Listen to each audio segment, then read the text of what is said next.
Welcome back to the C6 Corvette teardown. This time I decided we take off the fenders, even though I said in the last, I think, couple of videos that we weren't. When I was removing the front bumper cover and the lights, I left the T15 Torx bolt in the top portion of the fender because I honestly didn't think I was going to take them off, and I didn't want to remove it because it would mess up the alignment pretty much of the fender to the hood and the bumper cover and all that stuff. So I wanted to keep the fenders in place so that I have a starting place, but now that I have everything off, I just saw how dirty everything is. So I figured while I'm already here, might as well just take them off real quick and clean everything properly underneath. And then in all honesty, it really shouldn't take that long to align everything properly, maybe half an hour. The process is actually pretty simple to take these fenders off, so let's just go ahead and take a look at some of the bolts that we're going to have to take off. I'm going to try to cover everything. If I miss something, I'll show you throughout the rest of the video. If we look at the top of the fender, this is where we removed the T15 Torx screw that was holding the fender right here. This was after we removed the bumper cover, and then there's the second one right here. From what it looks like, third, fourth, and fifth. Now we left this Torx screw in there and this one. I'm not 100% sure if there's something underneath here. Most likely there is. It may not be necessary, but I have a feeling that it is. Looking at the back of the fender, we're gonna have to remove these 4 clips right here. And the reason we need to take those off is so that we have access to a bolt that's all the way at the back of the fender over there area, which is going to be a little bit of a pain to get to. I'm not 100% sure if I'm going to be able to show that to you guys, but we'll see once we get that off. If we follow underneath the car from the wheel well area, you will see a bolt right there and another one right there that are going to have to be removed. And I think those are the ones that I'm going to remove first.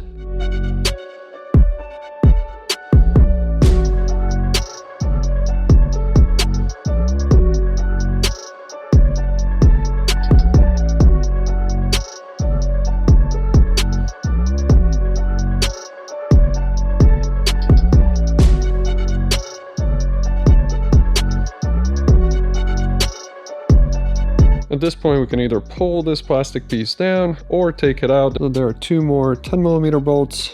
One's right there, one's all the way up here, and of course that's underneath the car. This is where we took off the other bolt just right now. So I'm just gonna go ahead and remove these 2 to make my life a little bit easier, and of course this stuff's gonna get cleaned as well.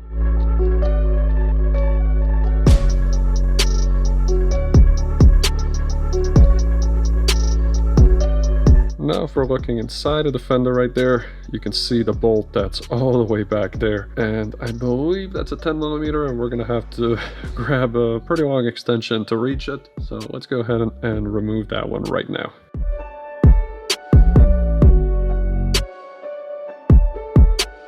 I thought it was a 10mm, but it was actually on 9/32. So I think I got everything removed from what it looks like. The fender's pretty loose down here. Now I'm just gonna work on this 10mm right there in the front.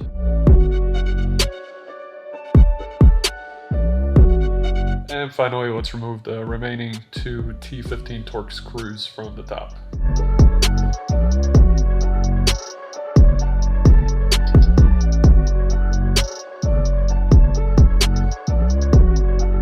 Now that the 2 T15 Torx screws have been removed, as you can see, I just lifted this portion up, and there's one additional one underneath this rubber piece right here. And once that's out, the fender can be removed.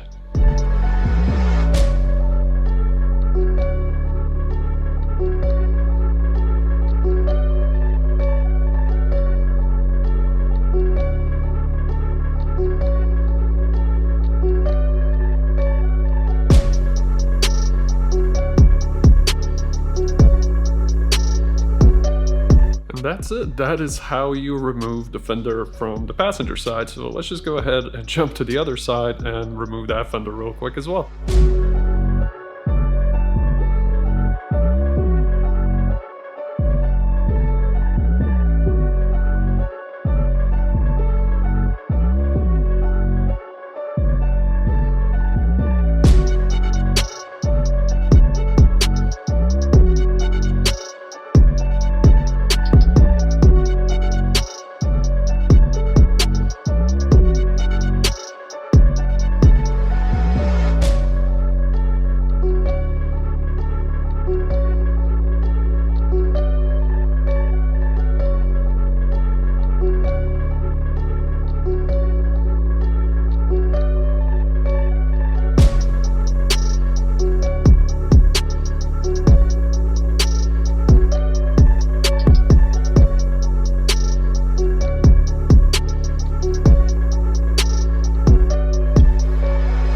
the process is now complete.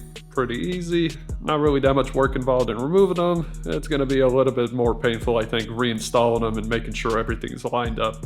Now that the front is completely removed, I'm tempted, and I think I'm going to remove the rear end as well and clean underneath the rear area as well pretty soon. So up until next time.